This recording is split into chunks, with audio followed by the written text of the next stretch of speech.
This is John Colo with okraw.com to do another exciting episode for you. In this episode, we're going to answer your guys' questions. These videos are really easy for me because I'm just answering your questions to the best of my ability. If you have a question you want to ask me, make sure you click the link down below to go to my community tab here on YouTube, and you can submit your question there for next month's Q&A. All right, first question is from Alex. Thank you, John, for the great work you're doing. You have helped me and my family move to a diet that is mostly raw and fully plant-based. What is your opinion of what percent our diet should be fruit, and what is the best time to eat fruit? All right, Alex, so I don't make recommendations about what other people should do. I could tell you my views on how much fruit I eat, and also when I eat my fruit, if that'll help you a little bit. So how much fruit do I think people should eat in general? You know, I think that if fruit will replace something more unhealthy, then it's a good thing, to the extent that it basically removes things from the diet that are needed or essential, okay? So I mean, I believe there is such a thing as too much fruit, like 100% fruit-based diet, I believe is too much. I also believe that, you know, like not eating enough fruit can also be problematic, but it depends on your specific diet style and what you want to do. Also depends what kind of fruits. You know, I just said, John said eat 50% fruits, which I'm not saying, and you just ate 50% of your diet in bananas. I personally don't think bananas are very high quality fruit. You know, I just bought, if you follow me on Instagram, link down below, I literally bought like 54 pounds of organic blueberries for 48 bucks the other day, you know, and eat as many blueberries as you could afford. I mean, I could afford a lot. And you could stuff in you, right? I mean, berries especially are some of the most nutritious fruits, and all fruits are not created equal. I encourage everybody to have a diversity of fruits and don't eat the same fruit every single day. I mean, it's the summertime here. I have plums, I have peaches, I just ate jackfruit the other day, I have watermelon, I have cantaloupe, I have cactus fruits. What else do I have? I have finished up my figs that I had. I have a lot of blueberries. I mean, I have at least a half dozen, maybe even a dozen apples, Asian pears I have right now. Grapes I have in my fridge, you know, that I get to choose from and always rotate what I'm eating. So, you know, I would rather have somebody eat fresh fruit than say something like rice, but I'd rather have somebody eat more vegetables in their diet, you know. So, I mean, if you're eating 80% fruit and 20% vegetables, like I personally wouldn't do that. I mean, I have eaten higher fruit and lower vegetables. Nowadays, my diet is based around vegetables, which is a lot of work, and I don't necessarily know that I'd recommend that to other people. But for what I want to do, that's what I'm doing. You know, so I don't know if I even want to give a percentage. I think the range or percentage of fruit should be 25 to 75%. I mean, I would always want to crowd out more fruits with more vegetables, because to me that's more beneficial. But here's the thing, if you're on a raw diet, then you're going to get most of your calories from the fruits if you're not juicing all your vegetables like I am. Now, you just said you're on a plant-based diet, so, you know, what other plant-based foods are you eating? And are they better than fruit? Only you can determine that. I mean, I have my own opinions about that. I mean, I would rather eat more fruit, especially berries, than, say, grains. Not to say that we shouldn't eat grains, right? I think grains in small amounts, properly processed, organic. You know, I just got some einkorn that I'll be sprouting and eating. You know, I believe that it's very important to have a diversity of foods in our diets, fruits and or otherwise. All right, next question is from ESR. Hi, John. I've been following you for the last 7 years and really appreciate your efforts to give us so much information. I especially learned a lot about being able to adjust the diet to our needs. Thank you so much. I'd like to know, what are your thoughts on consuming coconut aminos, low salt tamari, and roasted nori sheets on a raw vegan diet? Best of luck and good wishes to you. All right, so I'll start with the easiest one first, the roasted nori sheets. I'm not a fan of roasted or even toasted nori. You know, I have eaten those in a pinch, but I prefer to get the raw nori. And I think there's a website, rawnori.com. That's the nori that I personally use, and that's the kind I would recommend. You know, when you start roasting things, the nutrition starts to go down. I mean, maybe the flavor changes a little bit, and you know, roasted nori is probably not the worst thing in the world for you. That being said, I would encourage you to purchase the raw nori. I do not eat roasted nori knowingly, and you could tell if it's roasted or not, or toasted, if the color is like a green. Generally, the nori optimally should be purple. If it's truly raw, you rarely find the purple ones, and then it should be maybe black. But if it's started to turn green, then it's been toasted or roasted. Coconut aminos I actually have in my house, and I use in very small quantities in very rare instances. I do not think it's an everyday food, and I would much rather people eat something like low sodium miso, which is a live food product. Coconut aminos, let's face it, it's a highly processed product. Now, is it healthier than other kind of Bragg's liquid aminos or something? I mean, probably. That being said, I'm not going to give people a free pass to just use it, because people will overuse it and put it on everything. I might use it 2 times a month maybe. So that gives you an idea how much I use it. Low salt tamari. I got some raw tamari for a while back, but I haven't been able to get it since. But I really don't use tamari. Here's the thing. I want to encourage you guys to reduce or eliminate the use of additional condiments. Mainly that's just, they're pretty much salt water with some flavor and maybe a small amounts of nutrients in there. I think a whole food such as the miso is much better as a substitution. It has to be low sodium miso though, because miso can be quite salty. And I don't even use that all the time either. All right, next question is from Victoria Martinez. What is the water filtration system that you use for your home? Do you also have an additional water system for drinking? If so, which? Do you use the same water for the garden plants? Do you have a perennial preferred watering system for the garden, e.g. well, rain, pond, etc.? A water video would be greatly appreciated. Thanks for your hard work and dedication to this healthy healing lifestyle. All right, Victoria, so I use an Aquasana whole house water filter system for my house. That's just as the water comes in, it gets filtered, everything gets filtered. And then I also, in addition, I have a reverse osmosis system I use for my drinking water that is from Costco. That I will do rinsing with the RO water and whatnot. But then in addition to that, I also, generally, if I'm going to drink it, is I distill it also. So in addition to the reverse osmosis, and when I distill the reverse osmosis water, there's very little particulate left in the bottom of the distiller, telling me that my reverse osmosis system is fairly working well. And I just got a cheap distiller that's stainless steel off Amazon.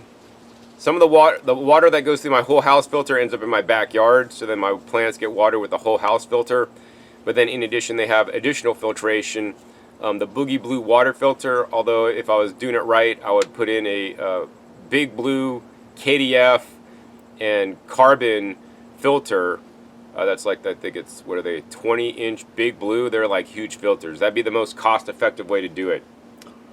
Let's see. And my preferred water for my garden would be rainwater. Is always the best water for a garden, in my opinion. All right, hope that answers your question. Next question is from Lynn McNamara. John, with the water shortages an issue in much of the U.S. West, how do you handle keeping your garden adequately watered during the hot LB days? So, here's the thing. My water bill is actually quite inexpensive. I have subsoil irrigation so that evaporation does not occur for the most part from the subsoil irrigation. Then I use water-efficient drip irrigation. And my water bill is very low. I mean, I haven't looked lately, but it's usually like $60 a month or something like that. And so I water multiple times a day for limited amounts of time, and I have a whole green garden. All right, next question is from Amber Christie. In your experience and with your knowledge, what is the best way to approach gut issues like SIBO in particular? You mentioned it in one of your vids about some raw vegans turn away from the lifestyle due to things like this. I'm wondering what approach you take. Much love, Amber. All right, Amber, so I'm not a doctor. I don't have SIBO. I've never had SIBO. My goal is to not get SIBO in the first place. And I'll give you my general thoughts about SIBO. That being said, if you have SIBO, please contact a medical provider, or actually look up a guy named Goji Man on YouTube. He's the guy to talk about SIBO, because that's his basically his life is helping people with SIBO, and he's helped people reverse it. I've done none of that stuff. I think that living an extreme raw vegan diet, maybe too much fasting and eating, mono meals and whatnot may be problematic for your microbiome, which then may cause an overgrowth of certain bacteria in places where they shouldn't be. So my approach to SIBO is to not get in the first place and eat a diversity of foods and not ever stick with one food and not do any major kind of hardcore water fasting for overextended periods of time. I think water fasting can be done safely, but it should be done under medical supervision, and mostly in the raw food community. You know, it's just done with these people that have been fasting people for a long time, and it's not medically supervised. There's only one place I recommend to go if you want to water fast. It's True North Health Center, Dr. Alan Goldhammer in Santa Rosa, California. So yeah, that's what I'd say about that. All right. Next question is from Entrepreneurism. Why doesn't Jamba Juice and other places like that use masticating juicers? So most of the places like Jamba Juice generally will use either like a citrus press where they press the citrus out, or like a high-speed juicer and have like carrot juice only. Other places, you know, generally most better juice bars might have like a cold press where they grind and press out in like a Good Nature. Some juice bars may have a slow juicer. The issue is that there's a big gap in commercial equipment for juice bars. You basically got either high-speed juicers that are commercially certified, or you have the expensive cold presses. There's only like 1 or 2 masticating juicers that I could think of off the top of my head that are NSF approved. Plus, they take a lot of time. So, you know, businesses are just there to, you know, sell juice, and you can make a lot of juice fast with a high-speed juicer, even though the quality is not as good, and most people are not that demanding of having a low-speed juice. These are, of course, all my opinions. Next question is from Tokyo Garden Beat. Hello from Tokyo, Japan, John. Well, hey, hi.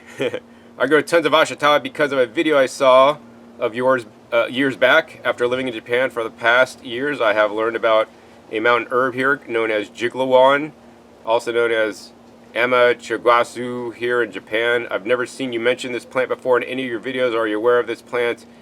And if so, why don't you grow it given its heavy beneficial properties? I am aware of that plant. I did actually sample some actually like 2 weeks ago, actually, when I visited a plant nursery. Unfortunately, I was flying by plane and I couldn't buy the plants to bring back to grow myself. I think maybe, have I even ever grown that plant? But it is on my list to grow. Should I get the live plants, I will grow it and see how it does. I strongly believe in that herb, you know, as a beneficial thing that I want to include more in my diet. So yes, thanks for your message. Next question is from Kiefer Heels. I'm a 70-year-old and recently diagnosed with dry eye, typical in older adults. I want to start drinking fresh juices. Do you think that drinking green juice and carrot juice could help the conditions on my eye? I know you're not a doctor, but I noticed you don't wear glasses. So I want your opinion. I love your enthusiasm and knowledge. All right, so here's the thing. I'm not a doctor and I can't make any medical claims or anything like that. What I will say is this. My personal belief is that, you know, juicing has lots of different vitamins and minerals that you're liberating from the food. You know, there's a scientific study that shows when you juice carrots, you have higher levels of beta-carotene uptake in your bloodstream. And I'm sure beta-carotene is very important for your eyes, along with other nutrients that are in leafy greens, such as lutein and zeaxanthin. These nutrients are liberated when you juice and then you drink it. You probably get a higher uptake of those nutrients in your bloodstream. Those nutrients can then feed every different part of our body, including our eyes. I think that juicing can be helpful, and it would probably be the number one thing that I would do. I mean, I always say drink carrot juice for your eyes, right? But I think the leafy greens also very important as well for the lutein and zeaxanthin. So I can't make any health claims, of course, but, you know, I juice every day so that I could, you know, maintain all my body systems, including my eyes. Okay, so that's what I'm going to tell you. Let's see, next question is from Chandra BVV. Do you take any iodine supplements? So I do not take any iodine supplements. What I do take is I take foods that contain iodine. That's my goal. My goal in life is to not take supplements. My goal in life is to eat the foods that would give me the nutrients in those supplements. So instead of taking an iodine supplement, I'd much rather eat something like seaweeds in, appropriate amounts. Very important. I don't just go crazy on seaweeds. I might have, some every few days, or sometimes depending on the week, I might have it every day in small amounts, because the sea vegetables have lots of different trace minerals, including the iodine, that I believe to be necessary for a proper body function. Most people in a raw foods diet, if they're not eating seaweeds, in my opinion, may be and likely deficient in iodine, because it's not being supplemented into the soil where your food is grown, and it's not well absorbed or taken up in the soils. So I eat seaweed. So Frosty Girl asks, please let me know where to plant lamb's quarters. Anything about them you have knowledge on? I know some have used it as a survival food long ago. Best way to take care of them. All right. So lamb's quarters, it's a chenopodium related to spinach. I mean, basically it's a weed. So I'd encourage you guys to look up magenta spreen lamb's quarters and buy the seeds for magenta spreen lamb's quarters. They're actually have like a purple tinge to the baby leaves, which means they're going to have the anthocyanins, which means they're going to be more nutritious than the standard, green variety. I grow lamb's quarters in my garden. Where to plant them? They love full sun, right? They plant themselves, literally. So they just come up in the summertime. If you know when to plant them, I would plant them in the springtime. Just take the seeds and just broadcast them and throw them out. They will sprout up. They are weeds, like literally, they are weeds, right? And they will take over your garden. So you have to be careful. I will selectively cull out the plants I don't want. If I see the plant going to seed too early, I'll chop it down, because my goal with the lamb's quarters is to grow up for the leaves. So I could do a couple harvests of leaves, especially there's a lot of leaf tips on there that I harvested, the young baby growth. Super delicious. I like to add it to juices. Now the plants are getting a little bit more mature, and I might let like one plant maybe go to seed, but the rest I always pull out before they go to seed, because otherwise they could totally take over. They come up in random pots and random raised beds in my garden, and they could crowd out other plants. So you need to stay on top of them, or they could literally take over your garden, unless that's what you want. Then you could grow a lot of weeds. I'll put a link down below, if I remember, to a video I did about growing edible weeds in your garden, because actually those are the easiest plants to grow and probably some of the most nutritious. All right, last question is from CDT Pal. What is your opinion of the carnivore / keto diet and people claiming to get healthier on these diets? I can't imagine that they stay in proper shape for too long. Also, who would want to give up fermented foods? It's completely insane. All right, so carnivore and keto diets, those are two different things. So carnivore diet is basically just an all meat diet. I'm not an advocate of all meat or even high meat diets. They don't feed our microbiome, and they have a lot of challenges that can come along with it, in my opinion, and based on the research that I've seen.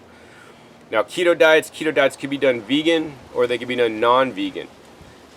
I believe that in most cases, a keto diet is better than a junk food standard American diet, because now you're getting rid of all the junk food. Hopefully on a keto diet, you're eating lots of veggies, because they're low in carbohydrates, and hopefully not too much meat, but normally people get their fats from meat on a keto diet, and their proteins. You could do it with like nuts and coconut oil and all these things. But my personal opinion on a keto diet is that while it is good to be in ketosis for a period of time, like when we water fast, we will be in ketosis automatically. Healing processes can happen, and all these things can happen in our body, which could be a good thing, to the point it's a bad thing. So I think going in ketosis for a period of time, and I don't know what time that is, how much time that is it good? But then beyond that, it's bad, because now what are you not getting on a keto diet? You're limiting the different kinds of foods you're eating significantly, so you may not be feeding your microbiome. Sweet potatoes, purple sweet potatoes have been cooked and then cooled, are some of the best, things for your microbiome, but you're not going to be probably eating those on a keto diet, So, I think just the keto diet is very limiting. If you're going to do it and experiment with it, I think that's great. But, that's not the diet I'm living on. I've been living on now for 26 years a plant-based, carbohydrate-dominated, whole food, fruit and vegetable-dominated diet. And, until I see research showing otherwise, this is what I'm going to stick with, okay? But yeah, people can get healthier than those diets, because what you got to remember is that those diets are healthier than what they were doing. Like if they're doing junk food, fast food, bread and cake and all these garbage things, right? But could you get better results on a whole food plant-based diet? In my opinion, is yes. And I want that diet to be mostly, made out of raw fruits and vegetables with minimal, if any, cooked foods unless you absolutely need them. You know, my opinion is that if you need to eat meat, you should eat less than 10% of your calories from animal products, or even better yet, 5%. And that's my opinion. I do not believe in animal cruelty. Animals should need to be killed to be eaten. You know, I try to leave the lightest footprint, but I understand that, you know, most people are not going to be 100% vegan. So if I think we got the world at 90% vegan, I think we could be doing a good job and the world would be a lot different place. All right, so that's the end of this month's Q&A. If you have a question for me, check the link down below to go to my community tab and post your question that may appear in next month's Q&A. If you guys like this episode, please be sure to give this video a thumbs up and be sure to share with somebody else that you guys could think it could help. Also, be sure to click that subscribe button right down below so you don't miss out on my new and upcoming episodes that come out every 5 to 7 days. You never know where I'll show up or you'll be learning on my YouTube channel. Make sure you click the little bell so you get notified as I video content. And finally, be sure to check out past episodes. My past episodes are worth knowledge over 600 episodes at this time on this YouTube channel dedicated to show you guys all about eating more fresh fruits and vegetables so that you can get healthier. So with that, my name is John Kohler with okraw.com. We'll see you next time. Until then, remember, keeping your fresh fruits and vegetables the best.